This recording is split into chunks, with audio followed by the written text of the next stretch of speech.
The crack of a gunshot echoed through the pine forest, sending a flock of startled birds into the evening sky as Ruby Keller crashed through the underbrush, her heart pounding against her ribs like a hammer on an anvil. Her lungs burned with each desperate breath. The summer of 1875 in Colorado Territory, proving unforgiving to those on the run.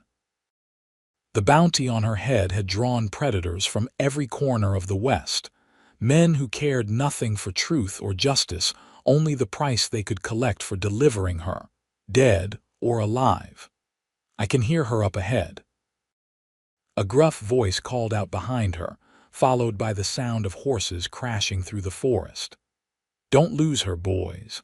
$500 to the man who catches her first. Ruby's skirts caught on a bramble, and she yanked them free with a desperate sob. The wanted poster with her likeness had been plastered across 3 territories, proclaiming her guilt in a crime she never committed. The murder of her employer, a wealthy rancher who had been found with his throat slit, his safe emptied. She'd been framed by the real killer, who'd left her handkerchief soaked in blood at the scene, a handkerchief stolen from her quarters days before. The bounty hunters were gaining. Ruby could hear their horses snorting, branches snapping under heavy hooves. 3 men, maybe 4, all determined to claim the price on her head. Her foot caught on a root, sending her tumbling down a short embankment. Pain shot through her ankle as she scrambled back to her feet, limping now but refusing to surrender. The forest began to thin ahead, revealing rolling pastureland beyond. With no cover there, she'd be an easy target. Ruby veered north, following the tree line, praying for some miracle that would save her from the men behind her. There she is. Another shot rang out, splintering bark from a tree inches from her face. Panic surged through her veins as she darted between 2 massive pines. The sun was beginning to set, casting long shadows across the forest floor. If she could just make it to nightfall, perhaps darkness would be her ally. Then she saw a small cabin nestled among the trees, smoke curling from its stone chimney. A last desperate hope. Ruby changed course, racing toward it with the last of her strength. As she burst into the small clearing surrounding the cabin, the door swung open. A tall man stepped out, rifle in hand, alert to the commotion. He wore a worn leather vest over a faded blue shirt, dusty denims, and a wide-brimmed hat that shadowed his features. But it was his eyes that caught her attention, sharp and clear as creek water, taking in her disheveled appearance and the terror etched across her face. "Please," she gasped, stumbling toward him. "They're going to kill me." Without hesitation, the man grasped her arm and pulled her inside the cabin. He moved with the fluid grace of someone accustomed to thinking quickly, to surviving in a land where hesitation meant death. "Under the bed," he commanded, his voice low and steady. "Now." Ruby dropped to her hands and knees, crawling beneath the simple wooden bed frame as the man quickly rearranged the quilt to hide her completely. She could see his boots as he moved around the small cabin, hear him gathering items and opening what sounded like a trunk. "Don't make a sound," he warned, "no matter what you hear." The thunder of approaching horses filled the clearing, followed by men's voices calling to each other. Ruby pressed a hand over her mouth, trying to quiet her ragged breathing as dust from the floorboards tickled her nose. The cabin door opened and the man stepped outside. She could just see through a gap in the quilt as he stood in the doorway, one hand resting casually on his holstered pistol. "Evening, gentlemen," he called out, his tone remarkably calm. "Something I can help you with?" "Looking for a woman," came a rough reply. "Fugitive, murderer, saw her running this way." "Ain't seen no women around here in weeks," the man replied. "Just me and the coyotes." There was a pause, the tension so thick Ruby could hardly breathe. "You mind if we take a look inside your place?" Another voice asked, less a question than a demand. Actually, I do mind, her protector answered, his posture shifting slightly. Cabin's a mess and I ain't had visitors in a while. This ain't a social call, the first man snapped. That woman's worth $500. Stand aside. Ruby's heart nearly stopped. They wouldn't be deterred so easily. Any moment now they would force their way in, find her, drag her away to a hanging she didn't deserve. I can't do that, the man at the door replied, his voice hardening. But I'll tell you what, she was here. Ruby's blood turned to ice. Was he betraying her already? Left about 10 minutes ago, he continued smoothly. Heading west toward that ridge, said something about meeting someone at Widow's Creek. You expect us to believe that? One of the bounty hunters scoffed. Step aside, cowboy, before we decide you're harboring a fugitive. Listen carefully, her defender said, his voice dropping dangerously low. I know who you're after. Ruby Keller, wanted for the murder of Maxwell Thornton up in Cannon City. Poster says dead or alive, doesn't it? That's right. Well, here's what's going to happen. You boys are going to turn around and ride west like I told you, because if you don't... He paused, and Ruby could imagine the cold stare he was giving them. They'll find me instead, and I promise you, I'm a whole lot more trouble than some frightened woman. The silence that followed was broken only by the snorting of horses and the distant call of a whippoorwill. Wait a minute, one of the men said slowly. I know you. You're Ryder Zachary, ain't you? The gunslinger from Wyoming Territory. Ryder Zachary. The name meant nothing to Ruby, but it clearly meant something to the bounty hunters. Their tone had changed, become wary. That's right, Ryder confirmed. And I'd hate to add your names to my reputation. Another long silence, followed by the creak of saddle leather as someone dismounted. No offense meant, Zachary, the leader said, his voice now respectful, even cautious. Just doing our job same as you might. None taken. But the woman isn't here, and I'd appreciate it if you'd continue your search elsewhere. What's your interest in this? Why would you help a murderer? I don't believe in hunting women, Ryder replied simply. And I don't believe everything I read on wanted posters. Ruby held her breath, waiting. Would they leave, or would they challenge this man, this Ryder Zachary, who'd chosen to stand between her and certain death? Mount up, boys, the leader finally ordered. We'll check Widow's Creek, but if we find out you're lying, Zachary, you won't be back, Ryder finished for him, the threat unmistakable in his calm voice. The sound of horses moving away gradually faded into the distance. Still, Ruby didn't move, afraid it might be a trick. Only when Ryder's boots appeared in her line of sight and he crouched down beside the bed did she release the breath she'd been holding. They're gone, he said, lifting the quilt to look at her. In the fading light streaming through the cabin's single window, she could see his face clearly for the first time, strong-jawed, with several days' worth of stubble, a small scar bisecting one eyebrow, and those remarkable eyes that seemed to see right through her. For now, at least. Ruby crawled out from her hiding place, wincing as she put weight on her injured ankle. You're hurt, he observed. It's nothing, she replied automatically, then swayed slightly as exhaustion and relief made her dizzy. Ryder caught her arm, steadying her. Sit, he commanded, guiding her to the cabin's only chair. He knelt before her, gently examining her ankle with capable hands. Sprained, not broken. You're lucky. Lucky, Ruby repeated with a hollow laugh. Is that what you call it when half the territory wants you dead for something you didn't do? He looked up at her, those eyes questioning. Did you kill Maxwell Thornton? No, she answered without hesitation. I was his housekeeper. Someone framed me. Ryder nodded once, as if her word was all the evidence he needed. He rose and moved to a shelf, retrieving a small jar. Why did you help me? Ruby asked, watching as he opened the jar, releasing the pungent smell of some herbal salve. "You don't know me. You could have just handed me over." "Could have," he agreed, kneeling again to apply the salve to her ankle. His touch was surprisingly gentle for hands that clearly knew how to use weapons. But 5 against 1 didn't seem sporting. 5.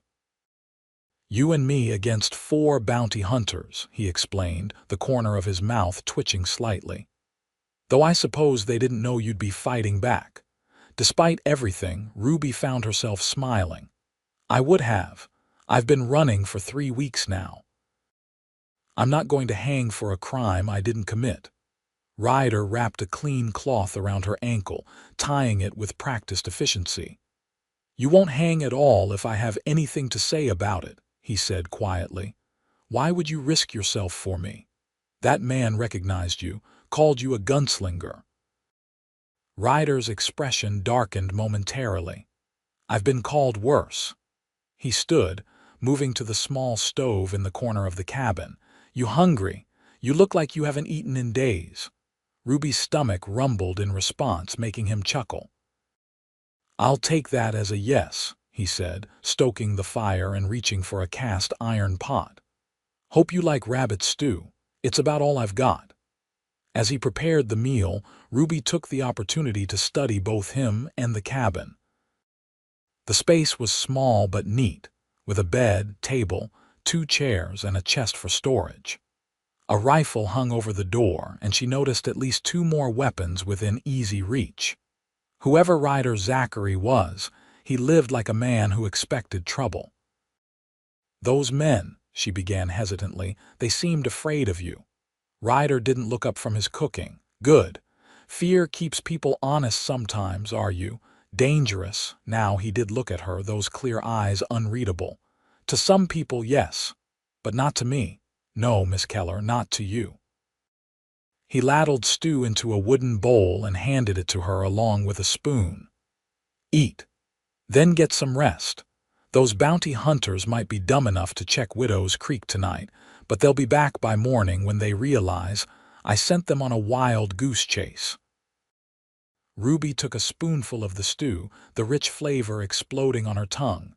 She hadn't realized how hungry she was until that first bite. "Where will we go?" she asked between mouthfuls. You're not going to help me." Ryder sat at the small table across from her, his own bowl untouched as he watched her eat. "I don't recall offering to do more than hide you for the night." Ruby set down her spoon, suddenly cold despite the warm stew. "Of course. I'm sorry. I shouldn't have assumed." She looked around the cabin, reality crashing back down. "I'll leave at first light. I don't want to bring trouble to your door." "Trouble's been knocking at my door long before you showed up," Ryder replied, finally starting to eat his own stew. "And I didn't say I wouldn't help you. Just that I hadn't offered. And are you offering?" He studied her for a long moment. "You really didn't kill Thornton?" "No, I found him. The killer had already gone." Ruby shuddered at the memory. "There was so much blood." "Who do you think did it?" "His business partner, Edgar Winthrop." They'd been arguing about money, about the mine they owned together. The night before, I overheard Winthrop threatening him. She looked down at her hands. "No one believes me. Winthrop is respected in Cannon City. I'm just a housekeeper who needed the job." Ryder was silent for several moments, thinking. Then he nodded once decisively. "All right, Miss Keller, I'll help you, but not by running. That's no life for anyone, especially not a woman alone." Hope fluttered in Ruby's chest, fragile as a butterfly's wing. "What then? We clear your name." He said it simply, as if suggesting they go fishing. "We find evidence that Winthrop killed Thornton and we bring it to the law." Just like that. Ruby couldn't help the skepticism in her voice. "I've been trying to think of how to prove my innocence for weeks. You were alone. Now you're not." Ryder leaned forward, his gaze intent. "I know people in Cannon City, people who owe me favors, and I know how men like Winthrop think. Why would you do this for me? You don't even know me." A shadow passed across his face, something ancient and pained. Let's just say I know what it's like to be accused of something you didn't do. He stood abruptly, taking her empty bowl. Get some sleep. You can have the bed, I'll take the chair. But no arguments. You've been running for weeks. You need real rest. He moved to a trunk at the foot of the bed, pulling out a clean shirt. You can wear this tonight. It'll be more comfortable than sleeping in that dress. Ruby accepted the shirt, a simple cotton garment that would hang like a dress on her smaller frame. Thank you, Mr. Zachary. Ryder, he corrected, turning away to give her privacy. If we're going to clear your name together, might as well use my given name. Ruby changed quickly, her fingers fumbling with the unfamiliar buttons. The shirt smelled of pine and wood smoke like Ryder himself. I'm decent, she said softly. He turned back, his expression softening slightly at the sight of her in his too large shirt. Get some sleep, Ruby. Tomorrow we start figuring out how to save your life. As she slipped beneath the quilts on his bed, exhaustion finally claiming her, Ruby's last conscious thought was that for the first time in weeks, she felt safe. Whatever dangers tomorrow might bring, tonight she wasn't alone, and that was enough. Ruby woke to the scent of coffee and the quiet sounds of movement. For a moment, disoriented by actual rest in an actual bed, she forgot where she was and who had saved her. Then the events of the previous day rushed back, and she sat up quickly, wincing as her muscles protested. Ryder stood by the small stove, his back to her as he poured coffee into 2 tin cups. He'd already dressed, and judging by the dampness of his hair, he'd bathed in the creek that Ruby could hear burbling nearby.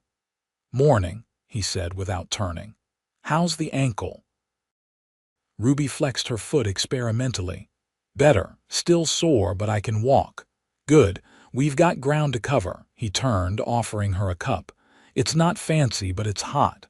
She accepted the coffee gratefully, taking a careful sip of the strong brew. What's the plan? First, you need proper clothes. Can't have you running around in my shirt. There was a hint of amusement in his eyes as he gestured to a bundle on the table. Found these in my trunk. They belong to my sister. Should fit well enough until we can get you something better. Ruby was touched by the thoughtfulness. You have a sister, Ryder said shortly, turning back to the stove. Breakfast's almost ready. Get dressed. She didn't press for details, recognizing the pain behind his curt response. Instead, she took the clothes, a simple skirt and blouse, worn but clean, and retreated behind a blanket he'd hung for privacy. As she dressed, Ruby considered her unlikely protector. Ryder Zachary was clearly a man with a past, someone who knew how to handle himself in dangerous situations. But he was also someone who kept a sister's clothes, who made breakfast for a stranger, who chose to help when he could have simply sent her on her way. Why is a gunslinger living alone in a cabin in the Colorado woods? She asked as she emerged, smoothing down the skirt that was indeed a reasonable fit.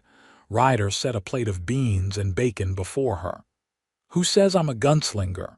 Those bounty hunters seem to think so. He sat across from her, his own plate untouched. I've been a lot of things. Cowhand, scout for the Army, shotgun messenger for Wells Fargo. He shrugged. Earned a reputation along the way that wasn't always deserved, but sometimes proved useful. Like last night. Like last night, he agreed. Eat up. We're riding to Cannon City. Ruby nearly choked on her food. Cannon City. That's the last place I should go. The sheriff there wants to hang me. Sheriff Hollister. Ryder shook his head. He's a reasonable man, and he owes me. For what? I saved his life once during a bank robbery. 3 men with guns and him with a bullet in his leg. Ryder finally took a bite of his breakfast. Besides, we're not going to announce ourselves. We need information first. About Winthrop, about everything. The murder, Winthrop's finances, witnesses. Ryder's expression was determined. Every crime leaves evidence, we just need to find it. Ruby wanted to believe him, wanted to believe that her nightmare might actually end, but fear still gripped her heart. And if we can't, if we're caught, then I'll get you out of the territory, he promised. But first, we try this my way. After breakfast, Ryder packed supplies while Ruby washed the dishes in a bucket of water from the creek. They worked in companionable silence, each focused on the tasks at hand. It felt strangely domestic, Ruby thought, for two people who'd known each other less than a day. "You ride?" Ryder asked as they stepped outside where a handsome bay gelding was tethered. "Yes, though it's been a while." He nodded approvingly. "Good. We'll share captain here until we can get you your own mount." Ruby eyed the large horse nervously. "Are you sure he can carry us both?" "Captain's carried me through worse than a pretty woman," Ryder replied, then seemed to catch himself, a faint flush creeping up his neck. "I mean, I know what you meant," Ruby said, unable to keep from smiling. It was the first time she'd seen any crack in his stoic demeanor. "And thank you for the compliment, unintended as it was." Ryder cleared his throat, quickly checking Captain's saddle straps. "We should reach Cannon City by nightfall if we push hard.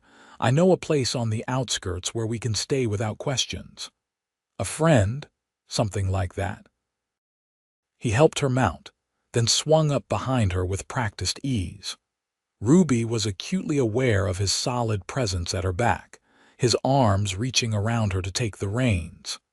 It had been a long time since she'd been this close to a man, and never one quite like Ryder Zachary. They rode in silence for the first hour, the forest gradually giving way to rolling grassland. The summer sun beat down, but a gentle breeze made the heat bearable.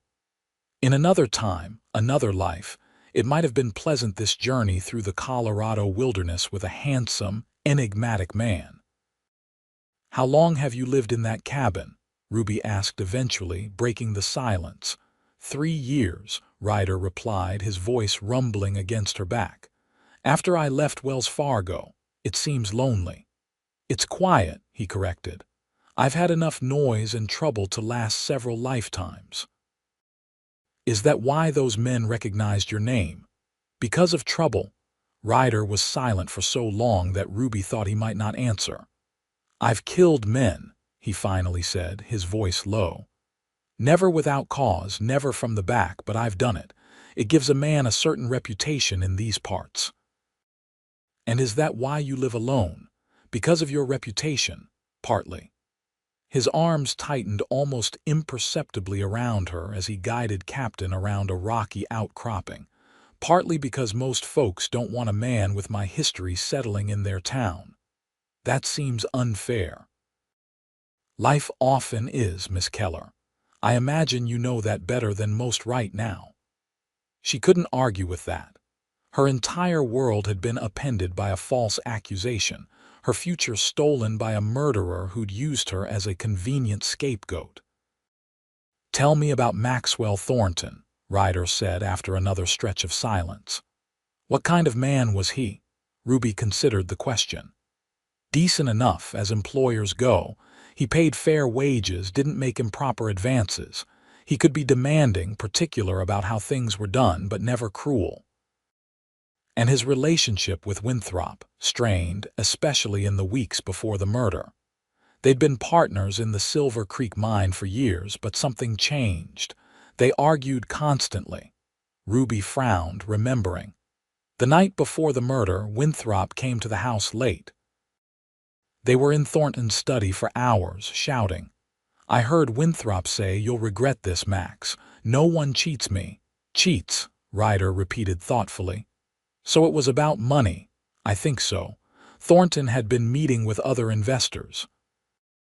I think he was trying to buy Winthrop out or maybe bring in new partners. And Winthrop didn't like that. No, he was furious." Ryder fell silent again, and Ruby could almost feel him thinking, piecing together what she'd told him. "The mine," he finally said. "That's where we'll find our answers." "The mine. But shouldn't we look for evidence at Thornton's house? That's where he was killed.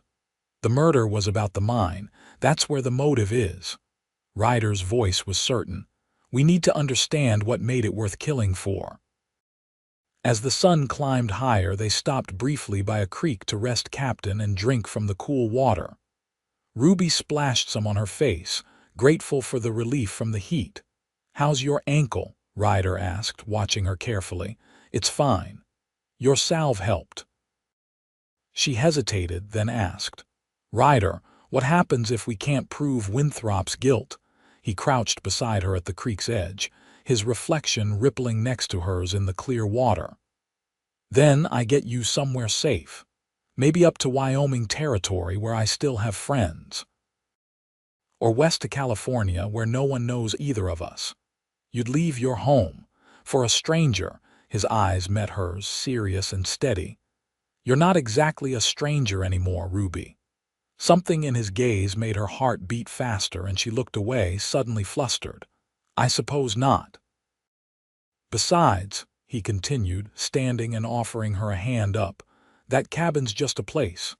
I've left homes before. It's people that matter, not places." His words stayed with Ruby as they continued their journey.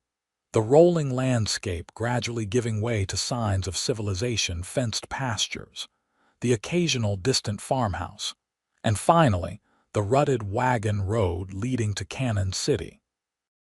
As the sun began its descent toward the western mountains, the town appeared on the horizon. Ruby felt fear rise in her throat at the sight of it. Somewhere in that collection of buildings, the real murderer walked free while she was hunted like an animal. "I can't go in there," she whispered, her body tensing.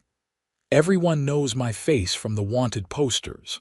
"We're not going into town yet," Ryder assured her, guiding Captain off the main road onto a less traveled path. "There's a small homestead about a mile south. We'll stay there tonight, make our plans." "Who lives there?" "A woman named Margaret Holden. Widow. Husband was a friend of mine, died in a mining accident 2 years back. I check in on her when I can." They crested a small hill, and Ruby saw a neat little house with a barn behind it, smoke rising from the chimney. A vegetable garden stretched to one side and chickens pecked in the yard. "Will she help us?" Ruby asked uncertainly. "Margaret's no friend to the rich men of Cannon City. Her husband's death was caused by poor safety in Thornton's mine, though it was Winthrop who managed operations then." Ryder's voice hardened. "The company paid her a pittance in compensation. She'll help us." As they approached, a woman emerged from the house, shading her eyes against the setting sun. She was perhaps 40, with streaks of gray in her dark hair and a sturdy build that spoke of hard work. "Ryder Zachary," she called out, a smile spreading across her weathered face.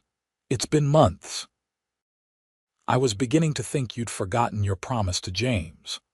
Ryder dismounted, then reached up to help Ruby down. His hands lingered at her waist a moment longer than necessary before he turned to greet Margaret. "Never, Maggie. Just been keeping to myself as usual." He embraced the older woman briefly. "We need your help if you're willing to give it." Margaret's eyes shifted to Ruby, curiosity evident.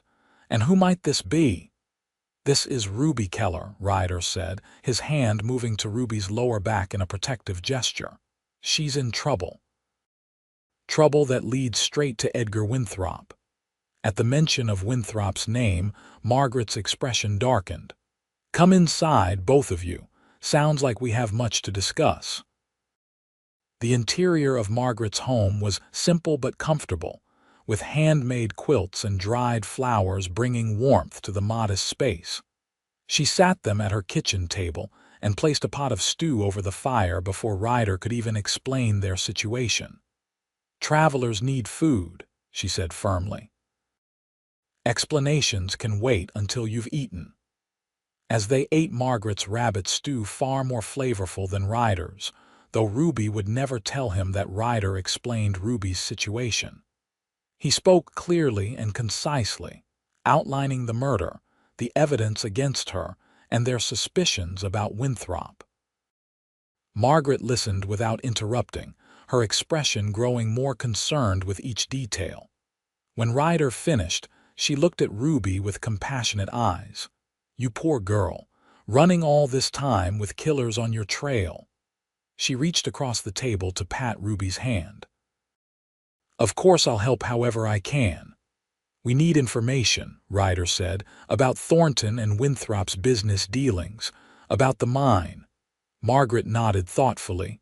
"I might know something useful. After James died, I made it my business to learn everything I could about that mine and the men who owned it. Knowledge is its own kind of power, even for a widow with no standing." She rose and went to a small secretary desk in the corner, returning with a leather-bound notebook.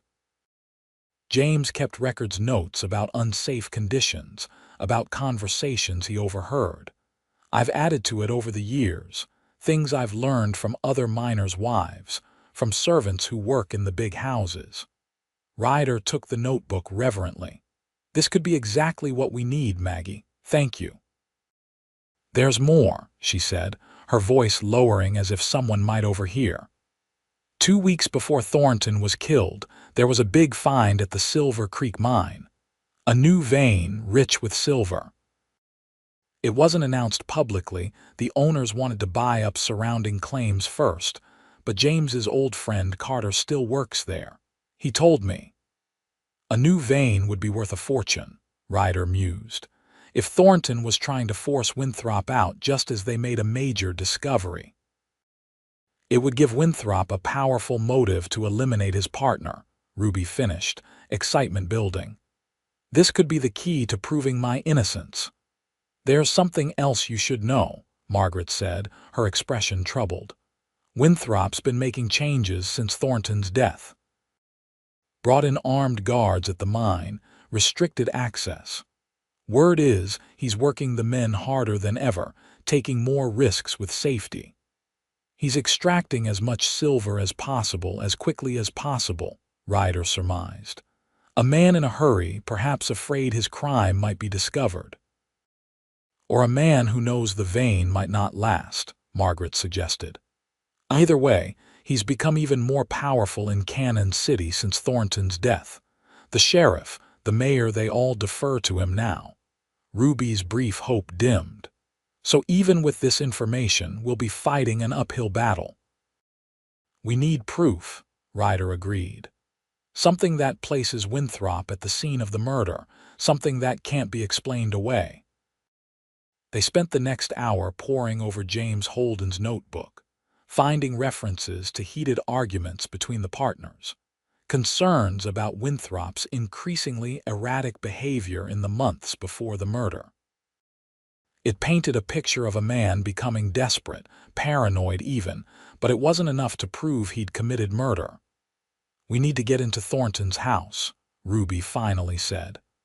"The study where he was killed, there might be something there, something overlooked." "Impossible," Margaret said with a shake of her head. "After the murder, Winthrop had the house locked up tight. He claimed it was out of respect, but he posted guards. No one gets in or out." "There must be a way," Ruby insisted, frustration evident in her voice. "Otherwise, I'll never be free." Ryder had been quiet for several minutes, lost in thought. Now he looked up, determination in his eyes. "There is a way. Thornton's valet, Henderson. What happened to him after the murder?"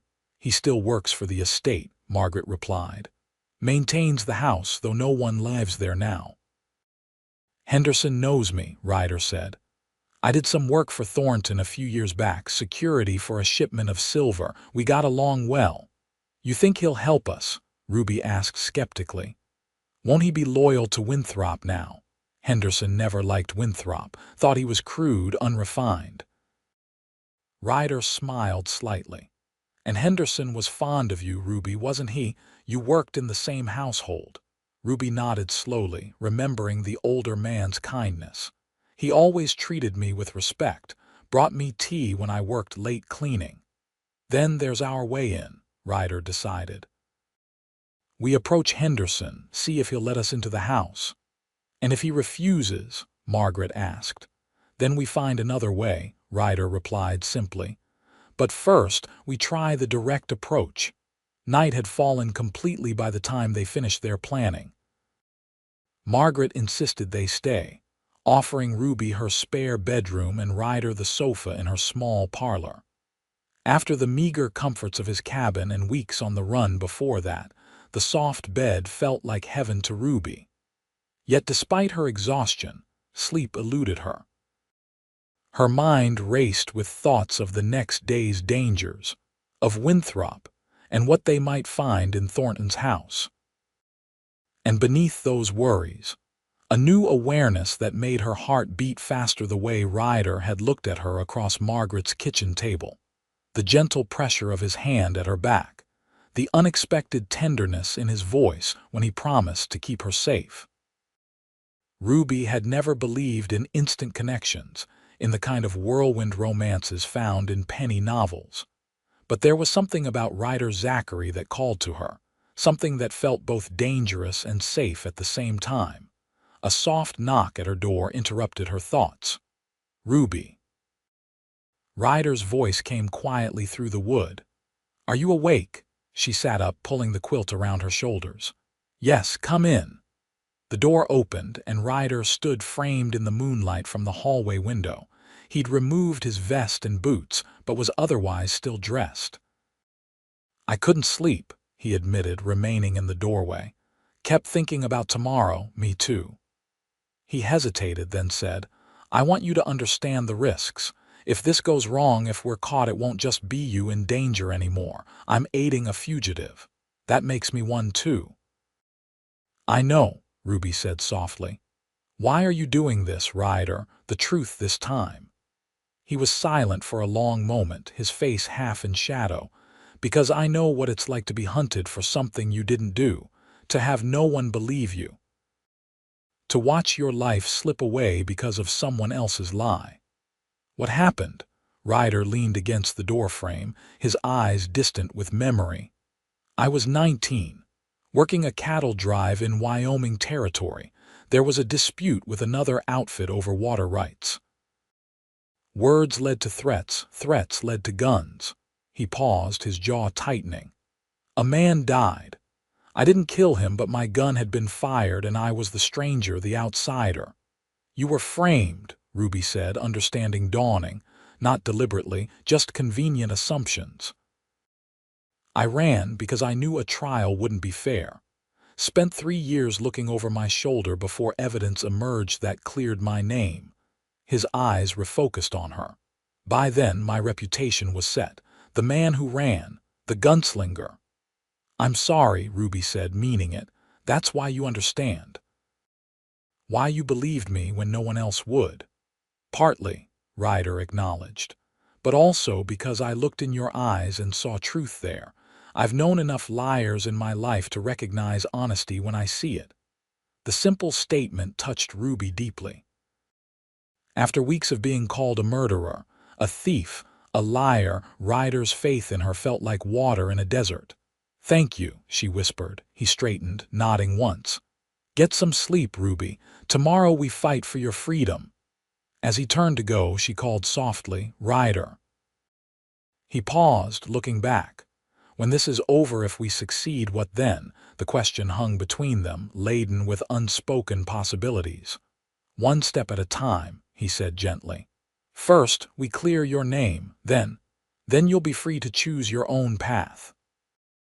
After he closed the door, Ruby lay back against the pillows, wondering about that path and whether it might lead to a certain cabin in the Colorado woods and the complicated, honorable man who lived there. Morning came all too quickly, bringing with it a sense of purpose and trepidation. Margaret prepared a hearty breakfast, her practicality a steadying influence as they finalized their plans. "I've sent word to Henderson through my neighbor's boy," she explained, serving coffee. "Asked him to meet you at the creek behind Thornton's property at noon." Said it concerned Ruby and was urgent. "Will he come?" Ruby asked anxiously. "He'll come," Margaret assured her. "Henderson was devastated when you were accused. He never believed you killed Thornton." Ryder checked his pistol, ensuring it was clean and loaded before returning it to its holster. "We should approach separately. I'll go first, make sure it's not a trap. Ruby, you follow 10 minutes later." "And if it is a trap," Ruby couldn't help asking, "then you'll hear gunfire and you'll turn around and come straight back here," Ryder said firmly. "Margaret will get you out of the territory." Ruby shook her head vehemently. "I won't leave you. You will if it means saving your life." His tone brooked no argument. "I can take care of myself, Ruby."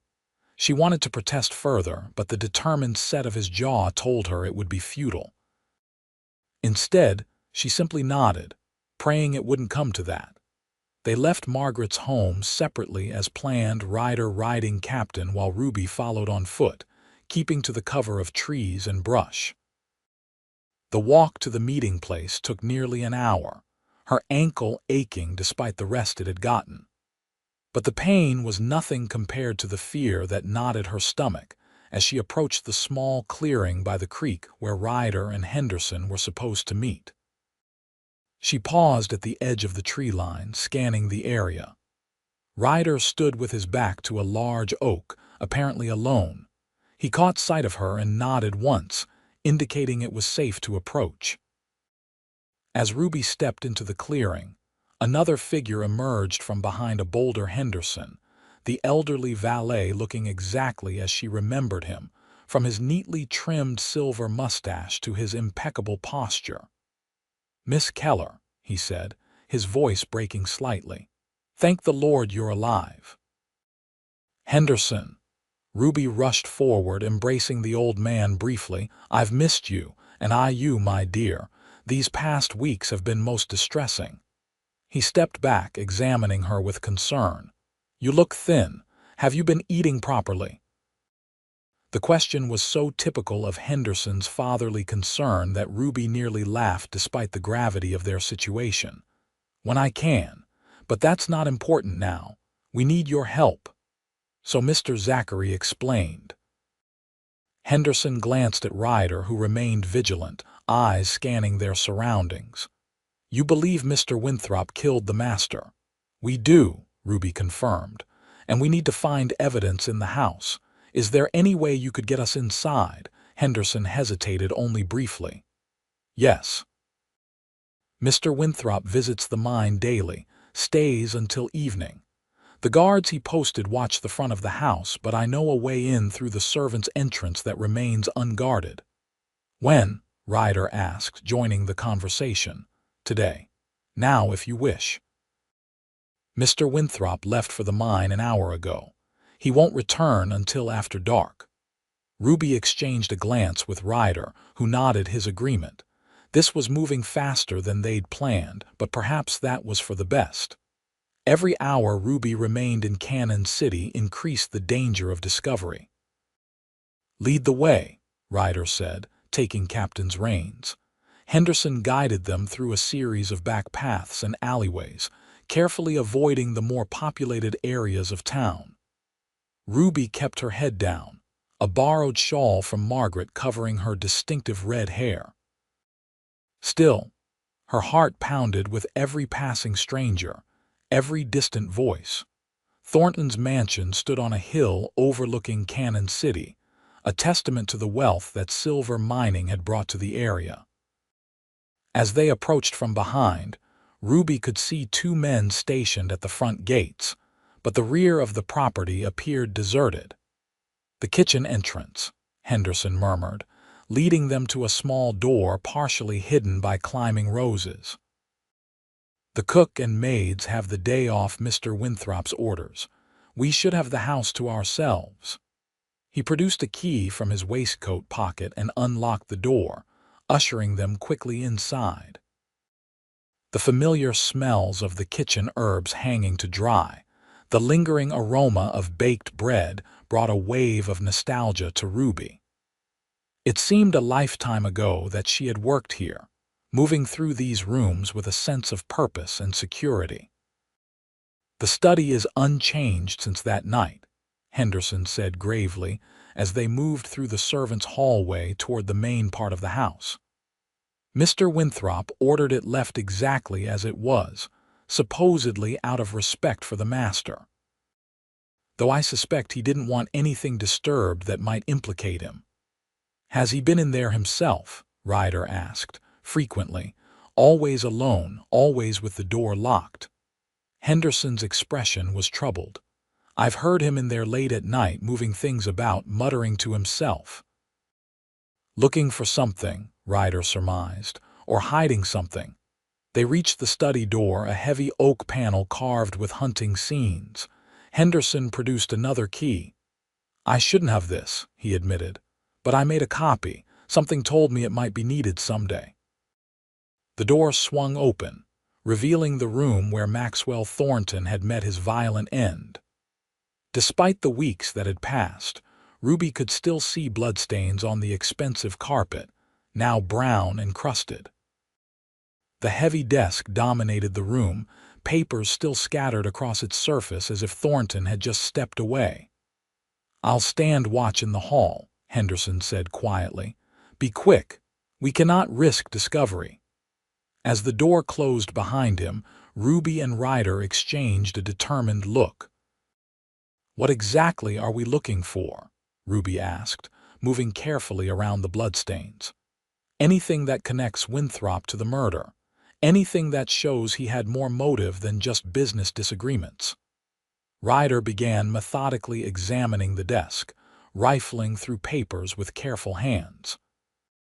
Ruby moved to the bookshelves that lined one wall, searching for anything out of place. Thornton kept a journal, she remembered suddenly. He wrote in it every night before bed. I would bring him brandy and he would be sitting right there making entries. Where did he keep it? "In his desk, I think. The top drawer had a lock." Ryder examined the drawer in question, finding it indeed locked. "Do you know where the key might be?" Ruby thought back, trying to remember details from her time in the household. He wore a watch chain. There was a small key on it along with his pocket watch. I always assumed it was for the drawer. "And where is that watch now?" "I don't know. He was wearing it when I found him." After, Ryder knelt, examining the drawer more closely. No time to look for a key. He produced a slender metal tool from his boot and inserted it into the lock, working it with practiced precision. After a moment, there was a soft click. "Useful skill," Ruby commented, raising an eyebrow. "In my line of work, sometimes doors need opening," he replied with a faint smile, sliding the drawer open. Inside lay several items. A leather-bound journal as Ruby had remembered, a stack of correspondence tied with string, and a small velvet pouch. Ryder took the journal first, flipping through its pages until he reached the final entries. "His last entry was the night before he died," he said, scanning the neat handwriting. "Listen to this. W. made threats again today. Says he'll ruin me if I proceed with the Clayton deal. He doesn't realize I've discovered his embezzlement. Tomorrow I present him with evidence and an ultimatum: step down quietly or face prosecution." Embezzlement. Ruby leaned closer, reading over Ryder's shoulder. Winthrop was stealing from the company, apparently, and Thornton found proof. Ryder set the journal aside and picked up the stack of letters. These might tell us more. As he untied the string, Ruby's attention was drawn to the velvet pouch. She opened it carefully, tipping the contents onto the desk. A heavy gold pocket watch slid out, along with a small key. "Thornton's watch," she breathed. "But why would it be in the drawer? He always wore it." "Unless someone put it there after his death," Ryder said, looking up from the letters with sudden intensity. "Someone who took it from his body." Ruby turned the watch over in her hand. Something dark crusted the intricate engraving on the case. "Ryder, look, is this blood?" He examined it closely. "Yes, and there's something caught in the chain." Using his knife tip, he carefully extracted a small thread of fabric, deep blue in color.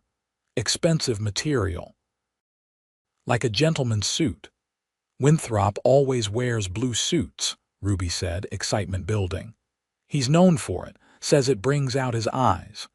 If Thornton's blood is on this watch and Winthrop's clothing fiber is caught in the chain, it places him at the scene, struggling with Thornton, Ruby finished. He must have taken the watch during the murder, then hidden it here later when he realized it could incriminate him. Ryder was already scanning the letters, his expression growing more triumphant by the second. And here's the proof of embezzlement. Bank statements, transfer records, all showing Winthrop siphoning funds from the mine to a private account in Denver. The study door opened suddenly, making both of them jump. Henderson slipped inside, his face pale with alarm. "You must leave immediately," he whispered urgently. "Mr. Winthrop has returned unexpectedly. His carriage just pulled up at the front." Ruby felt her blood run cold. "Is there another way out?" "The servant stairs, quickly," Henderson said, gesturing for them to follow. "Bring what you've found. We have only moments." Ryder gathered the journal and the most damning letters, while Ruby carefully replaced the watch in its pouch and tucked it into her skirt pocket. They hurried after Henderson, who led them down a narrow back staircase, just as voices became audible in the main hall below.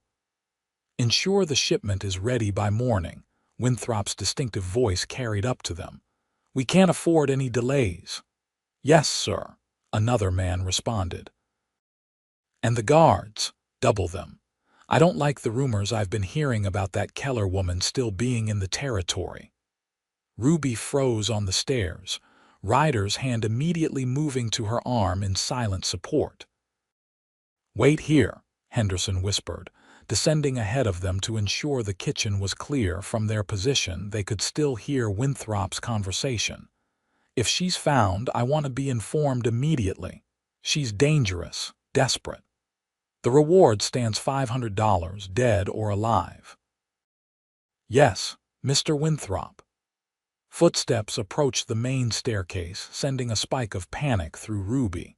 If Winthrop came upstairs now, if he checked the study and found the desk drawer open, the game would be up. Henderson reappeared at the bottom of the service stairs, beckoning urgently.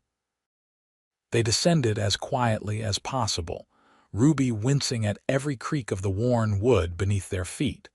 But Winthrop's voice was now receding as he moved toward another part of the house. The kitchen was mercifully empty. Henderson led them to the rear door, opening it just enough to peer outside. "The grounds appear clear," he whispered, "but move quickly. Head for the trees at the edge of the property." "Come with us," Ruby urged, grasping the old valet's hand. "When Winthrop discovers the evidence is missing, he'll suspect you." Henderson shook his head. "My place is here. Besides, if I disappear, it will only confirm his suspicions. No, I'll claim ignorance, say I was tending the garden and saw nothing." "It's too dangerous," Ruby insisted. "I'm an old man, Miss Keller. I've lived my life. You're just beginning yours." He pressed something into her hand, a small leather case. "Take this. It's my savings. Not much, but enough to help you start somewhere new if things go badly." Ruby's eyes filled with tears at the selfless gesture. "I'll return it when my name is cleared," she promised, with interest. Henderson smiled sadly. "I hope that day comes soon, my dear. Now go, both of you. Quickly." Ryder took Ruby's arm, and together they slipped out the door into the bright afternoon sunlight. Staying low, they hurried across the open ground to the shelter of the trees, every second expecting shouts of alarm from the house behind them. But they reached the tree line without incident, ducking into the dense underbrush just as one of Winthrop's guards rounded the corner of the house on his patrol. For several breathless moments they remained motionless, watching as the man surveyed the grounds before continuing his circuit. "That was too close," Ruby whispered when the guard had gone, "but worth it." Ryder patted the journal now secured inside his vest. "We have what we need. Now we need to get it to Sheriff Hollister before Winthrop realizes it's missing." They made their way carefully through the woods, circling wide around the property until they reached the spot where Ryder had left Captain tethered. The horse nickered softly in greeting as they approached. "The sheriff's office is on the main street," Ruby said as Ryder helped her mount. "There's no way to approach it without being seen." "We're not going to the sheriff's office," Ryder replied, swinging up behind her. "Too public, too many eyes. We'll send word asking Hollister to meet us somewhere private." "Margaret's." "No, I won't risk bringing danger to her door." Ryder guided Captain deeper into the trees, away from town. "There's an abandoned mining cabin about 2 miles from here. We'll wait there, send a message to Hollister through one of Margaret's trusted neighbors." As they rode, Ruby became increasingly aware of the precious evidence they carried. If they were caught now, if the journal and watch were discovered in their possession, they would have no chance to explain. They would be shot as thieves and fugitives, the truth dying with them. "You think Henderson will be safe?" she asked, unable to stop worrying about the kind old man who had risked so much to help them. For now, Winthrop can't act against him without raising suspicions. Ryder's arm tightened briefly around her waist. "Once we present our evidence, Henderson will be protected. All of this will be over." Ruby wanted to believe him, wanted to imagine a future where she wasn't running, wasn't afraid. A future where perhaps she and this complicated, honorable man riding with her might have a chance to discover what lay between them, beyond danger and necessity. The abandoned cabin was little more than a shack, its roof partially collapsed and its single window broken. But it offered shelter and concealment, tucked away in a small ravine that couldn't be seen from the main trail. "It's not much," Ryder said as he helped Ruby dismount, "but it will serve for a few hours." Inside, dust covered every surface and spiderwebs hung from the corners. A rusted stove stood in one corner, and a rickety table with a single chair occupied the center of the room. Ryder immediately set about clearing space, while Ruby used her shawl to wipe dust from the table. "We should examine everything more carefully," she suggested, pulling the watch from her pocket. "Make sure we understand exactly what we have before the sheriff arrives." Ryder nodded, producing the journal and letters. They spread their evidence across the table, piecing together the story of betrayal and murder that had led to Ruby becoming a fugitive. The journal entries painted a clear picture. Thornton had discovered Winthrop embezzling funds from their mining operation, siphoning profits into his own accounts instead of reinvesting in safety measures and proper equipment.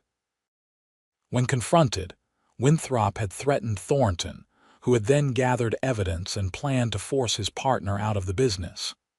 "The night of the murder," Ruby said slowly, "Thornton asked me to bring Brandy to the study later than usual. He said he was expecting someone important." "Winthrop," Ryder confirmed. "He came to kill Thornton before he could expose the embezzlement." "But why frame me? Why not just make it look like a robbery?" Ryder considered this. "Opportunity, perhaps. Your handkerchief was convenient." And a servant makes an easy scapegoat, few connections, little power to defend herself. Ruby examined the pocket watch again, turning it over in her hands.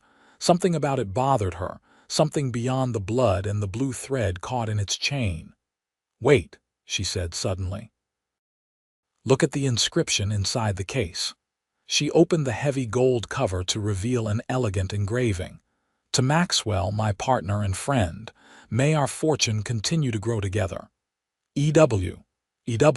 Edgar Winthrop," Ryder read over her shoulder. "He gave Thornton this watch." "Which means he would have recognized it immediately," Ruby said, excitement growing. "He couldn't leave it on the body because anyone who knew their relationship would wonder why Thornton wasn't wearing Winthrop's gift. So he took it, intending to dispose of it elsewhere," Ryder continued her thought. "But when he returned to the scene later after the investigation began, He hid it in the desk instead, not realizing it carried evidence of his guilt, Ruby finished. The blood, the fiber from his suit, he didn't see them in the dark. Ryder smiled at her, genuine admiration in his eyes. You would have made a fine detective, Ruby Keller. She felt a flush of pleasure at the compliment. Just observant. When you clean houses for a living, you notice details. A comfortable silence fell between them as they continued organizing their evidence. Outside, the afternoon sun began its descent toward the mountains, casting long shadows through the broken window. "What will you do?" Ryder asked suddenly. "When this is over, when your name is cleared?" "Will you return to housekeeping?" Ruby considered the question. "I don't know. I can't imagine going back to Cannon City with all these memories." She looked up at him. "What about you? Will you return to your cabin in the woods?" Something unspoken passed between them, a current of possibility that had been building since that first night when he had hidden her beneath his bed. "That depends," he said softly. "On what?" "On whether I have reason to stay or reason to go elsewhere." Ruby's heart beat faster at his implication. "And what sort of reason might persuade you one way or the other?" Before Ryder could answer, the distinct sound of approaching horses reached them. He was on his feet instantly, hand moving to his pistol as he crossed to the window. "Two riders," he reported, his posture tense. "Coming slow, careful." "The sheriff?" Ruby asked hopefully. "Can't tell yet." Ryder positioned himself by the door, gun drawn. "Stay back, out of sight." Ruby gathered their evidence quickly, tucking it all into her skirt pocket as she moved to the corner of the cabin furthest from the door. Her heart hammered in her chest as the horses drew nearer, stopping just outside. "Hello, the cabin," a man's voice called. "Zachary, you in there?" Ryder relaxed visibly, though he didn't holster his weapon. "Hollister, that you?" "It's me. Got your message from the Wilson boy, said it was urgent." "Who's with you?" Ryder demanded, still cautious. "Deputy Michaels. No one else knows we're here." Ryder glanced at Ruby, who nodded nervously. He opened the door slowly, keeping his body positioned to shield her. Sheriff James Hollister was a barrel-chested man in his 50s, with a graying mustache and deep lines etched around his eyes. He stepped into the cabin, removing his hat, his deputy a younger man with a nervous expression following behind. Hollister's eyes widened when he caught sight of Ruby. "Miss Keller, I'll be damned." "Sheriff," she replied, her voice steadier than she felt. The sheriff looked between her and Ryder, his expression complicated. "Got a lot of men looking for this woman, Zachary. Rewards up to $500 now." "She didn't kill Thornton," Ryder said firmly. "So your message said." Hollister sighed heavily. "You also claim to have proof." Ruby stepped forward, drawing the evidence from her pocket. "We do, Sheriff. More than enough to show who really murdered Maxwell Thornton and why." For the next 20 minutes, they laid out their case, showing Hollister the journal entries, the letters documenting Winthrop's embezzlement, and finally, the damning evidence of the pocket watch with its incriminating blood and fiber. When they finished, the sheriff was silent for a long moment, his weathered face thoughtful. "Edgar Winthrop is the most powerful man in Cannon City," he finally said. "Accusing him of murder isn't something I can do lightly." "The evidence speaks for itself," Ryder insisted. "Evidence that you obtained by breaking into Thornton's house," Hollister pointed out. "A good lawyer would have that thrown out before trial." Ruby felt despair rising in her throat. After everything they'd risked, would justice still be denied? "You know she's innocent, James," Ryder said quietly. "You know Winthrop is capable of this." Hollister rubbed his chin thoughtfully. "I don't deny the evidence is compelling, and I've had my suspicions about Winthrop for years. But taking him down requires more than just suspicions and evidence that might be deemed inadmissible." "Then what do we need?" Ruby asked, frustration evident in her voice. "A confession," the sheriff replied simply. "Or a witness." Ryder and Ruby exchanged a look of dismay. "Winthrop isn't going to confess," Ruby said. "And there were no witnesses to the murder." "Actually," Hollister said slowly, "there might be one person who could corroborate parts of your story. Thornton's niece, Caroline. She was staying at the house the week of the murder, left town right after. Said she couldn't bear the memories." "Caroline was there?" Ruby asked, surprised. "I knew she visited occasionally, but I didn't realize she was in the house that night." "Her room was in the east wing, far from the study," Hollister explained. "But she might have heard something, seen something without realizing its significance at the time." "Where is she now?" Ryder asked. "Denver, last I heard, staying with relatives." Ruby's mind raced with this new information. If we could speak with her, convince her to come forward. "It might give us the additional evidence we need," Hollister agreed. "But you can't go to Denver, Miss Keller. You'd be recognized, arrested before you got within 10 miles of Caroline." "I'll go," Ryder said immediately. "I can travel faster alone, draw less attention." The thought of Ryder leaving, of being separated from him even temporarily, sent a pang through Ruby's heart. But she knew he was right. This might be their only chance to truly clear her name. "Where will I stay while you're gone?" she asked. "I can't go back to Margaret's. That would be the first place they'd look if they realize the evidence is missing." Hollister considered this problem. "There's a line shack about 15 miles north of here, used by the Circle D ranch during Roundup. It's empty this time of year. Remote enough that you should be safe for a few days." "I know it," Ryder nodded. "Ruby will need supplies, food, water." "I'll see to it," the sheriff assured him. "And I'll keep an eye on Winthrop, make sure he doesn't get suspicious. If he makes any moves to leave town or dispose of more evidence, I'll find a reason to detain him." As they finalized their plans, Ruby felt a mixture of hope and fear. They were so close to proving her innocence, to ending her nightmare. But the most dangerous part still lay ahead. "I should leave immediately," Ryder said as the sheriff and his deputy prepared to depart. "It's a 2-day ride to Denver and every hour counts." Hollister nodded in agreement. "Michaels will take Miss Keller to the line shack tonight after dark. I'll bring supplies tomorrow." "What about the evidence?" Ruby asked, reluctant to part with the proof they'd risked so much to obtain. "I'll take it," Hollister decided. "Lock it in my personal safe at home, not the office. Safer that way." As the sheriff and deputy mounted their horses, Hollister looked back at Ryder with a serious expression. "Be careful in Denver, Zachary. Winthrop has connections there too." "I always am," Ryder replied with a confidence Ruby envied.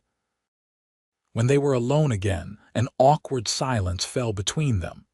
There was so much Ruby wanted to say, yet she found herself unable to form the words. "I'll be back as soon as I can," Ryder finally said, gathering his few belongings. 3 days, 4 at most." "I know," Ruby replied, trying to sound braver than she felt. "I'll be fine." He turned to her then, his expression softening. "Ruby, he paused, seeming to struggle with his words. "Be careful. Trust no one but Hollister and Michaels." "I will." She stepped closer to him, drawn by something she couldn't name. "You be careful too. Winthrop is dangerous." "So am I," he reminded her with a small smile. Before she could lose her courage, Ruby rose on her tiptoes and pressed a gentle kiss to his cheek. "For luck," she whispered. Ryder's hand came up to touch the spot where her lips had been, his eyes darkening with an emotion that made her breath catch. For a moment, she thought he might pull her closer, might turn that innocent gesture into something more. Instead, he stepped back, his expression returning to its usual careful control. "Wait for Michaels after sundown. He'll take you to the line shack." With that, he was gone. the sound of Captain's hooves fading into the distance, leaving Ruby alone with her thoughts and the growing certainty that whatever lay between her and Ryder, Zachary, had become far more complicated than gratitude or alliance. Deputy Michaels returned as promised after nightfall, bringing with him a gentle mare for Ruby to ride. They traveled in silence through the darkness, the young deputy clearly nervous about aiding a woman still technically wanted for murder. Ruby didn't attempt conversation, lost in her own thoughts and worries about Ryder's dangerous mission. The line shack was even more primitive than Ryder's cabin, a single room with a narrow cot, a small stove, and little else. But it was dry and secure, and as Michaels had promised, extremely remote. "Sheriff will bring supplies tomorrow," the deputy said awkwardly as he prepared to leave. "Lock the door behind me. Don't light more than a small fire. Smoke can be seen for miles up here." Ruby nodded her understanding. "Thank you, deputy. I know you're risking your position by helping me." Michaels shuffled his feet, not meeting her eyes. "Sheriff says you're innocent. That's good enough for me." After he left, Ruby barred the door as instructed and sat on the edge of the cot, the silence of the wilderness pressing in around her. For the first time in weeks, she was truly alone, no bounty hunters in pursuit, no immediate danger threatening, just solitude and the weight of waiting. She thought of Ryder, riding through the night toward Denver. Would he find Caroline? Would the woman be willing to help? And beyond those immediate concerns, what would happen when this was all over? Would Ryder return to his isolated cabin? Or would he consider a different future, one that might include her? Ruby had never been prone to romantic fantasies. Life, as a housekeeper, had taught her practicality, the value of security over passion. But something had awakened in her during these dangerous days with Ryder Zachary, a yearning for more than mere survival, a desire for connection that went beyond necessity. With these thoughts swirling in her mind, Ruby eventually drifted into an uneasy sleep, dreaming of blood-stained watches and a pair of clear eyes that saw truth where others saw only guilt. The next 3 days passed with excruciating slowness.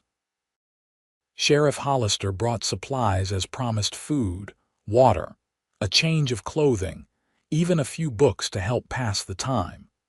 He also brought news. Winthrop had discovered the missing evidence and was in a rage, but had not yet connected Henderson to the theft. "The old man's playing his part well," Hollister reported. "Acting completely confused about the whole thing. Winthrop's suspicious, but he has no proof." "And has there been any word from Ryder?" Ruby asked, trying to keep the anxiety from her voice. "Not yet, but Denver's a big city. It might take time to locate the Thornton girl." By the 3rd day of Ryder's absence, Ruby's nerves were stretched to the breaking point. She paced the small confines of the line shack, alternately imagining the worst and hoping for the best. What if Winthrop's connections in Denver had recognized Ryder? What if Caroline refused to help? What if Ryder had decided the risk was too great and had simply continued on, leaving Colorado territory altogether?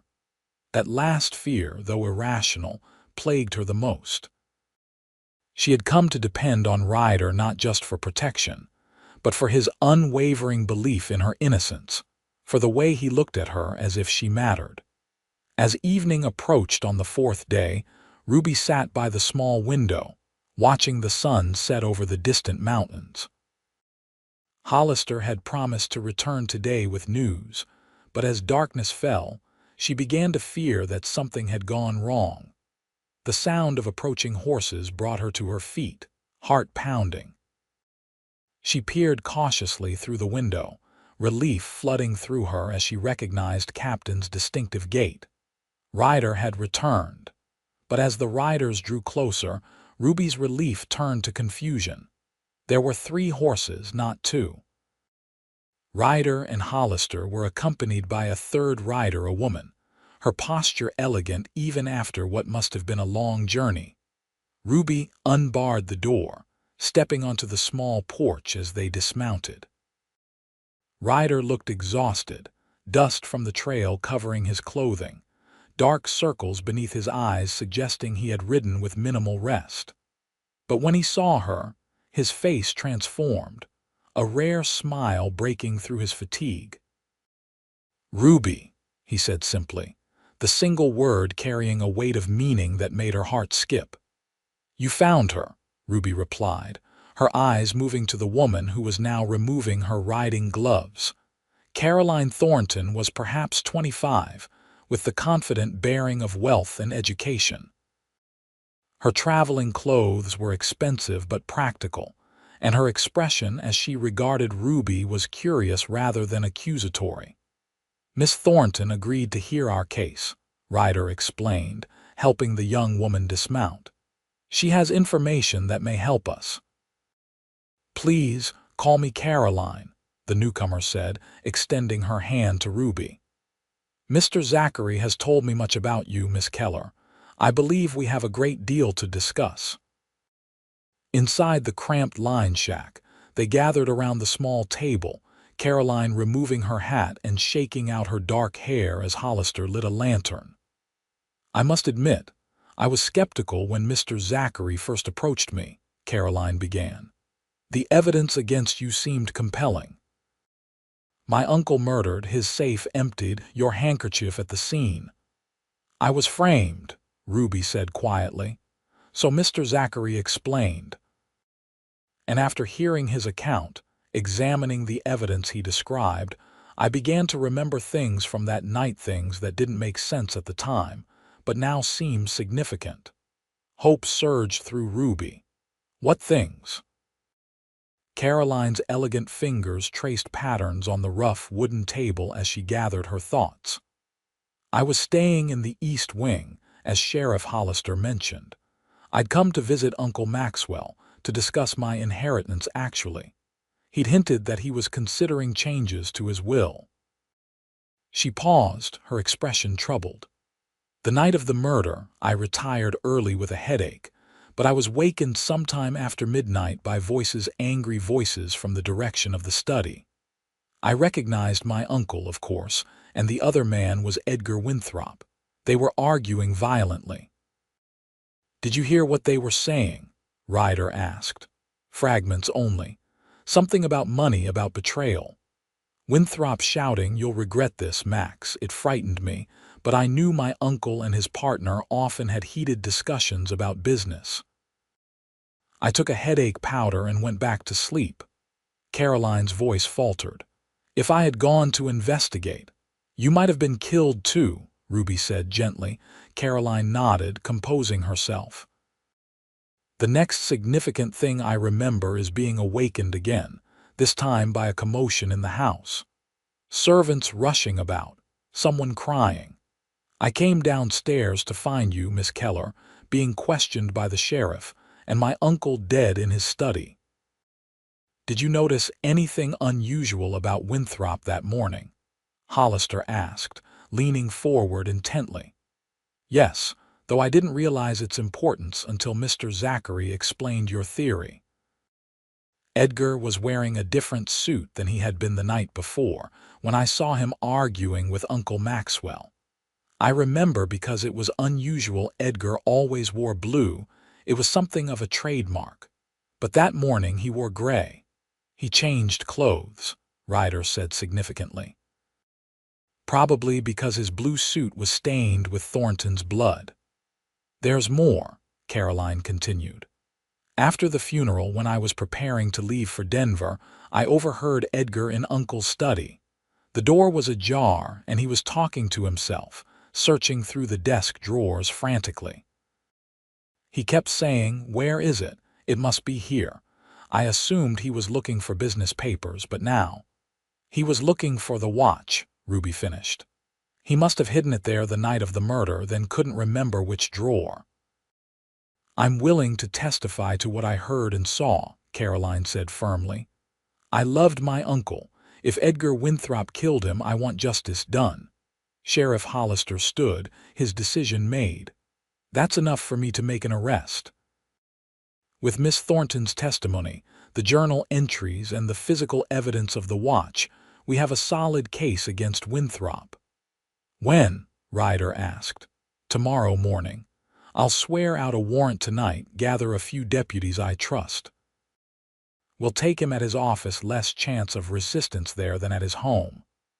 Hollister looked at Ruby. You should remain here until it's done. Once Winthrop's in custody, we can bring you in safely. Take your formal statement.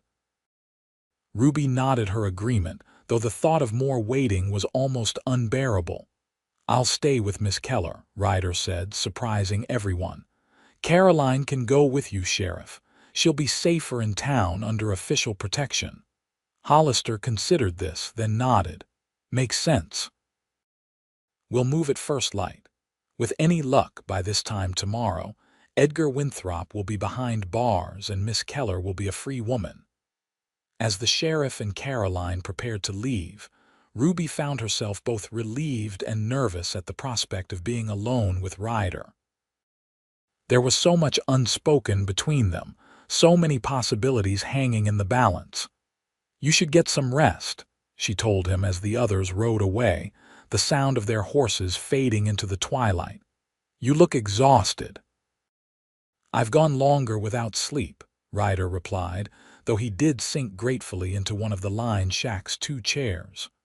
Rode straight through from Denver, only stopped to meet Hollister and pick up Caroline.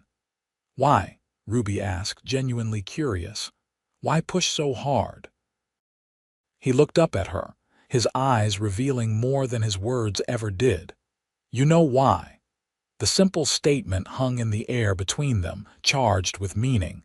Ruby felt a flush rise to her cheeks. I was worried about you, she admitted, moving to the stove to heat coffee, needing something to occupy her hands. When you didn't return by the 3rd day. Took longer to convince Caroline than I expected. She had doubts, needed to see the evidence Hollister secured. Ryder ran a hand through his dust-streaked hair. But once she understood, she was determined to help. She's a remarkable woman. Yes, she is, Ruby agreed, a tiny, irrational pang of jealousy flickering through her at his praise of Caroline.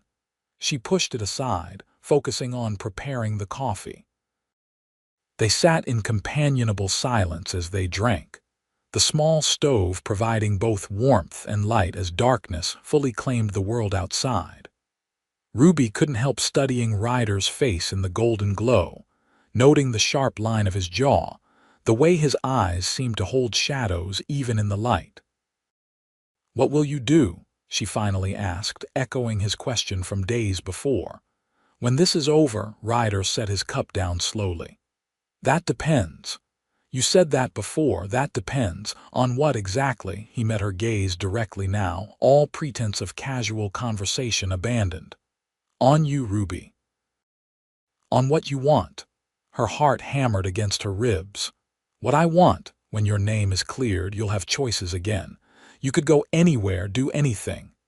He paused, and for the first time since she'd known him, Ryder Zachary looked uncertain.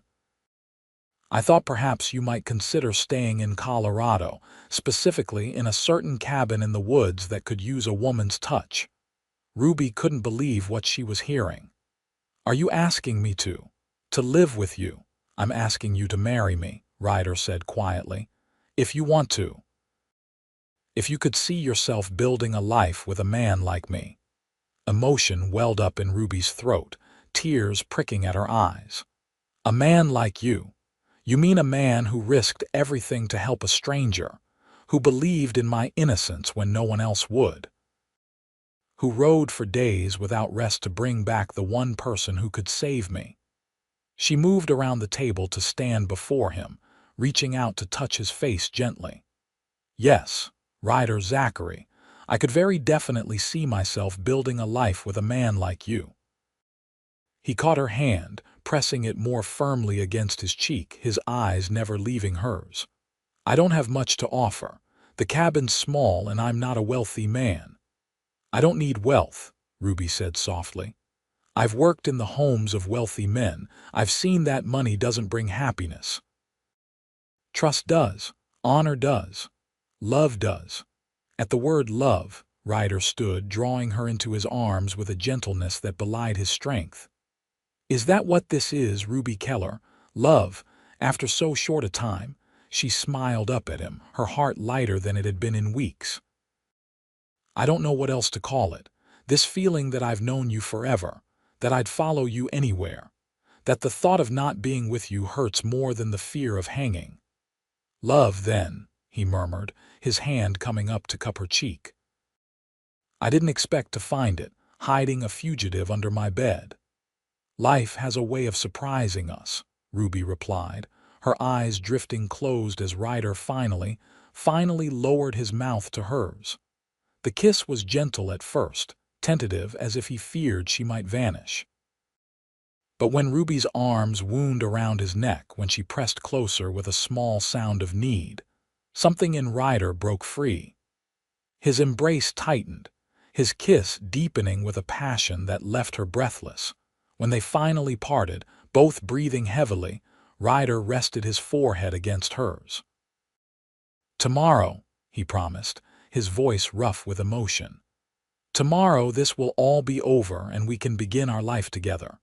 Ruby believed him. After weeks of terror and uncertainty, she allowed herself to hope, to plan, to dream of a future with this man who had risked everything to save her. They spent the night talking, sharing stories of their pasts, their hopes, their fears. Ryder told her about his sister, Emma, who had died of fever 3 years earlier, leaving him truly alone in the world. Ruby spoke of her own family, parents long dead, a childhood spent in various households as a servant. We'll make our own family, Ryder promised as dawn broke, casting golden light through the lined shack's small window. A proper home, children someday, everything neither of us has had. Ruby's heart swelled at the vision he painted, simple, honest, and more precious than all the silver in Colorado territory. As Ryder prepared to leave, he would join Hollister for Winthrop's arrest. Ensure everything went as planned. Ruby caught his hand. Be careful, she urged. Winthrop is desperate. Desperate men are dangerous. I know. He kissed her once more, a promise sealed with touch. Lock the door behind me. I'll return for you as soon as it's safe. Ruby watched from the window as Ryder rode away, her heart both full and anxious. They were so close to their happy ending. Just a few more hours and her nightmare would be over. The morning stretched endlessly, each minute feeling like an hour as Ruby paced the confines of the lined shack. By noon, she had reorganized the meager supplies 3 times, swept the floor with a makeshift broom, and read the same page of one of Hollister's books at least 20 times without comprehending a word. They should have returned by now. Winthrop's office was less than an hour's ride from the lined shack.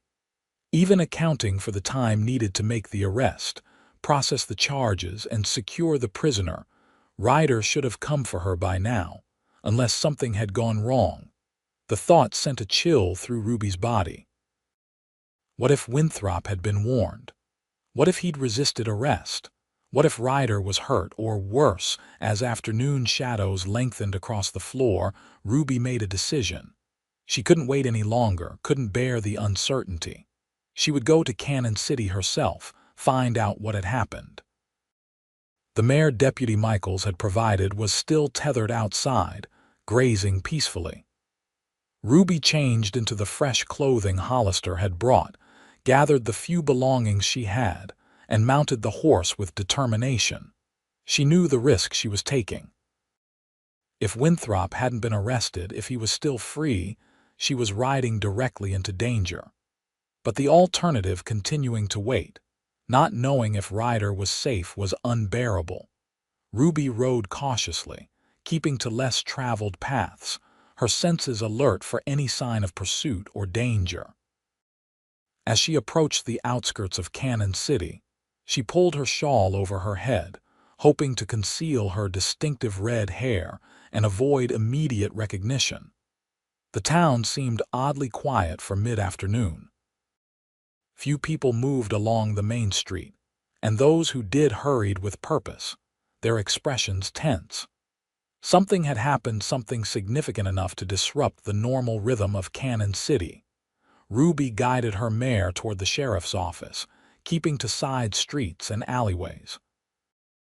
As she neared the center of town, she heard voices raised in anger, the unmistakable sound of a crowd gathering. Tethering her horse behind the general store, Ruby moved on foot toward the commotion, her heart pounding with dread. The crowd had gathered in front of the jail, perhaps 50 people shouting questions and demands. Sheriff Hollister stood on the steps, his hands raised for silence. Ruby kept to the edges of the gathering, her shawl pulled forward to shadow her face. She strained to hear the sheriff's words over the clamor of voices. "Regret to inform you that Edgar Winthrop is dead," Hollister was saying, his voice carrying across the suddenly hushed crowd. "He resisted arrest, drew a weapon, and was shot in the ensuing struggle." Murmurs rippled through the gathered townsfolk, shock, disbelief, anger. Winthrop had been an important man in Cannon City, his death a significant event regardless of the circumstances. Before his death, Hollister continued, evidence was discovered proving that Winthrop, not Ruby Keller, was responsible for the murder of Maxwell Thornton 3 weeks ago. Now the murmurs grew louder, people turning to their neighbors in surprise. Miss Keller was framed by Winthrop to conceal his own guilt. She is innocent of all charges and the bounty on her has been officially withdrawn. Relief flooded through Ruby at these words. It was over. She was cleared free. But where was Ryder? Why wasn't he with the sheriff? As if in answer to her unspoken question, the jail door opened and a figure emerged. Ryder, his left arm bound in a bloody bandage, his face grim but determined. "Winthrop didn't go quietly," he said, his voice pitched to carry to the crowd. "He had armed men waiting at his office." There was a gunfight. Sheriff Hollister's deputy, young Michaels, was killed, along with 2 of Winthrop's men. A woman in the crowd cried out, Michael's mother or wife perhaps, receiving the terrible news in this public manner. Ruby felt a pang of sorrow for the young deputy who had risked his position to help her. "Winthrop himself was wounded but escaped," Ryder continued. "We tracked him to his home, where he made his final stand. He admitted to Thornton's murder before he died, with multiple witnesses present." The crowd began to disperse, some heading for the saloon to discuss these dramatic events, others returning to their homes and businesses to spread the news. Ruby remained where she was, her eyes fixed on Ryder, waiting until it was safe to approach. When most of the townsfolk had gone, she finally stepped forward, dropping her shawl to reveal her face. "Ryder," she called softly. He turned at the sound of her voice, his expression transforming from weariness to joy. In 3 long strides he reached her, pulling her into a one-armed embrace that spoke of relief and love and the end of a long nightmare. "You're supposed to be at the line shack," he murmured against her hair. "You were supposed to return hours ago," she countered, drawing back to examine his wounded arm with concern. "How bad is it?" "Bullet grazed me. Looks worse than it is." His eyes searched her face. "It's over, Ruby. Really over. Winthrop confessed everything before he died, the embezzlement, the murder, framing you. Caroline and Henderson both testified to what they knew. Your name is completely cleared." Tears of relief filled Ruby's eyes. "And Michaels, the deputy," Ryder's expression sobered. "He died protecting Caroline when Winthrop's men opened fire. She's safe, shaken, but unharmed." Ruby's heart ached for the young deputy who had helped her, for his family who would mourn him. Even in victory there was loss. "Come," Ryder said gently, sensing her mixed emotions. "There's someone who wants to see you." He led her into the jail, past empty cells to the sheriff's private office. There, sitting by the desk with a cup of tea in her trembling hands, was Caroline Thornton. When she saw Ruby, she set the cup down and rose, crossing the room to embrace her. "Miss Keller, Ruby, I'm so sorry for everything you've endured," she said sincerely. "If I had spoken up sooner, if I had realized what Edgar had done." "You couldn't have known," Ruby assured her. "What matters is that you came forward when it counted." Caroline smiled sadly. "Uncle Maxwell was always fond of you. He spoke highly of your work, your character. He would be pleased to know the truth has come to light." Sheriff Hollister entered then, looking exhausted but satisfied. "Miss Keller, good to see you, though I wish you'd waited at the line shack as instructed." "I was worried," Ruby admitted, "when no one came. We had our hands full," Hollister acknowledged. "But it's done now. Winthrop's dead, his confession witnessed and recorded. You're free to go wherever you please, do whatever you wish." Ruby looked at Ryder, who had moved to stand beside her, his good arm encircling her waist. "I know exactly where I'm going," she said softly. "And where might that be?" Caroline asked, noticing the exchange of glances between Ruby and Ryder. "Home," Ruby replied simply. "To a cabin in the woods that could use a woman's touch." Understanding dawned in Caroline's eyes, and she smiled warmly. "I wish you both every happiness. You've certainly earned it." The next few days passed in a whirlwind of activity. Ruby gave her formal statement, detailing the events of the night Thornton was murdered and her subsequent flight from false justice. The story of Winthrop's crimes and death spread through Colorado territory like wildfire, reaching even the most remote settlements. The bounty hunters who had pursued Ruby so relentlessly now slunk away in embarrassment, their prey transformed overnight from fugitive to victim in the public's eye. Some offered awkward apologies when they encountered her in town, most simply avoided her altogether. Henderson, the loyal valet who had risked so much to help them, was rewarded for his service by Caroline, who insisted he come to live with her in Denver as her household manager. The old man accepted with tears in his eyes, grateful to leave behind the house where his master had died so violently. Margaret Holden opened her home to Ruby and Ryder during these busy days, providing them with comfort and privacy as they dealt with the aftermath of Winthrop's confession and death. "I can't thank you enough, Maggie," Ryder told her the night before they planned to leave Cannon City for good. "Your help made all the difference." "James would have done the same," she replied, patting his hand affectionately. "He always said you were the most honest man he'd ever known, despite that reputation you carry." Ruby, sitting beside Ryder at Margaret's kitchen table, squeezed his hand. "The reputation isn't the man," she said softly. "No, it isn't," Margaret agreed with a knowing smile. "Though I imagine it will follow you both for some time yet. The Gunslinger and the Fugitive sounds like a dime novel, doesn't it?" Ryder grimaced at the description, but Ruby laughed. "Let them talk. We know the truth." On their final night in Cannon City, before returning to Ryder's their cabin, they attended a small, private ceremony in the town's modest church. With Sheriff Hollister, Margaret, and Caroline as their only witnesses, Ruby Keller and Ryder Zachary were married by the local preacher, their vows simple but heartfelt. "Not exactly the wedding most girls dream of," Ryder murmured as they signed the marriage certificate afterward, his arm still in a sling but healing well. "It's perfect," Ruby assured him, her heart too full for elaborate ceremonies or grand celebrations.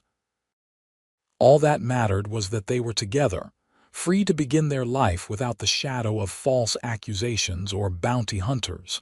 Caroline approached them as they prepared to leave, a document in her hand. "A wedding gift," she said, passing it to Ruby. "Uncle Maxwell would have wanted you to have it." Ruby unfolded the paper, her eyes widening as she read. "Caroline, this is. We can't accept this." "What is it?" Ryder asked, peering over her shoulder. "Deed to a parcel of land," Caroline explained. "Part of my inheritance from Uncle Maxwell. 100 acres north of here with a small stream running through it. Good grazing land, I'm told." "It's too much," Ruby protested. "It's justice," Caroline replied firmly. "You lost weeks of your life running from a crime you didn't commit. My uncle's partner tried to hang you for his crime. This is the least I can do to make amends." Ryder studied the young woman thoughtfully. "Your uncle would be proud of the woman you've become, Miss Thornton." Caroline blushed slightly at the compliment. "I hope so. I'm returning to Denver tomorrow, but I'll visit Cannon City occasionally to check on the mine. Perhaps you'll allow me to call on you both when I do." "We'd be honored," Ruby assured her, embracing the woman who had helped restore her freedom and good name. As they rode away from Cannon City the next morning, Ruby couldn't help looking back at the town that had been the setting for so much terror and, ultimately, triumph in her life. She would never forget the fear of being hunted, the desperation of knowing a price was on her head for a crime she hadn't committed. But she would also never forget the man who had hidden her beneath his bed and said, "They'll find me instead." The man who had believed in her innocence, who had risked everything to help her, who now rode beside her as her husband. "Having second thoughts?" Ryder asked, noticing her backward glance. "No," Ruby replied truthfully. "Just thinking about how quickly life can change. 3 weeks ago I was running for my life, certain I'd be caught and hanged. Now I'm free, married, and apparently a landowner." Ryder's laugh was warm and genuine, a sound Ruby was coming to treasure for its rarity. "Life has a way of surprising us," he said, echoing her words from the lined shack. They reached Ryder's their cabin by mid-afternoon. It looked exactly as Ruby remembered it from that first desperate night, small, sturdy, isolated. But now, instead of representing temporary sanctuary, it symbolized home, future, possibility.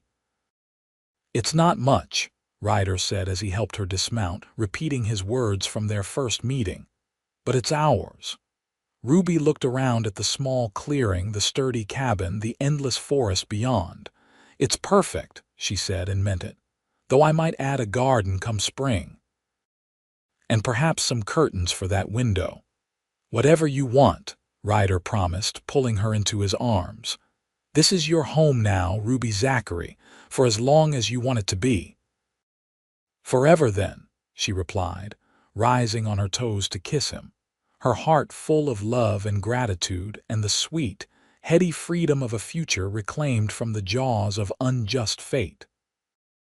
1 year later, Ruby stood in the doorway of their expanded cabin, watching as Ryder showed their 3-month-old son the proper way to hold a fishing pole.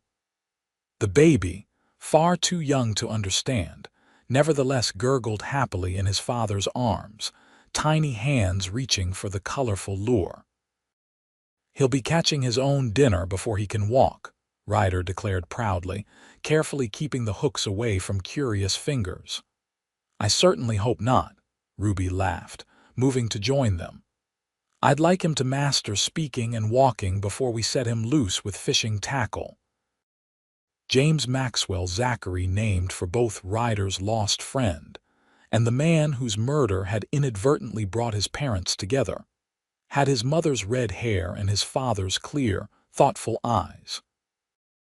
Already he showed signs of a strong will and curious nature that both delighted and exhausted his adoring parents. "Letter came while you were teaching our son dubious outdoor skills," Ruby said, holding up an envelope bearing the distinctive handwriting of Caroline Thornton. "She's coming to visit next week on her way to inspect the mine." "Good," Ryder said, transferring little James to Ruby's arms. I've been meaning to talk to her about investing in that new smelter project in Boulder. Could mean good returns for both of us." Ruby smiled at her husband's newfound interest in business and investment. With Caroline's wedding gift of land, they had built a modest but profitable small ranch, running cattle on the fertile grassland while maintaining the cabin in the woods as their primary home. Ryder's skills as a former scout, and his reputation as a man not to be crossed, meant their property remained secure despite the occasional troublemakers that frontier life inevitably attracted. As for Ruby, she had discovered talents beyond housekeeping. Her meticulous nature and keen eye for detail had proven valuable in keeping the ranch's books, while her cooking had become locally famous, particularly her apple pies, which she sold to the general store in Cannon City at a tidy profit. They were not wealthy by any means, but they were comfortable, independent, and most importantly, happy. The trauma of those desperate weeks when Ruby had been hunted had faded, though neither of them would ever forget how they had found each other. "You ever miss it?" Ruby asked as they watched the sun begin its descent behind the mountains, James dozing contentedly in her arms. "Miss what?" Ryder asked, his arm around her shoulders. "The excitement, the danger, being the famous gunslinger Ryder Zachary, striking fear into the hearts of bounty hunters." He laughed softly, pressing a kiss to her temple. "Not for a single moment, though I'll admit, watching you face down that miller last month when he tried to cheat us on grain prices brought back certain memories." Ruby smiled at the recollection. She had indeed developed a backbone of steel during her ordeal, a quality that occasionally surprised those who underestimated the petite, red-haired rancher's wife. "We've made a good life, haven't we?" she said, not really a question but a statement of gratitude. "The best," Ryder agreed, looking at their sleeping son with an expression of wonder that still hadn't faded. "And it's only the beginning." As twilight settled over their mountain home, Ruby reflected on the strange, winding path that had led her here from housekeeper to fugitive to wife and mother. She had lost everything, only to gain more than she had ever dreamed possible.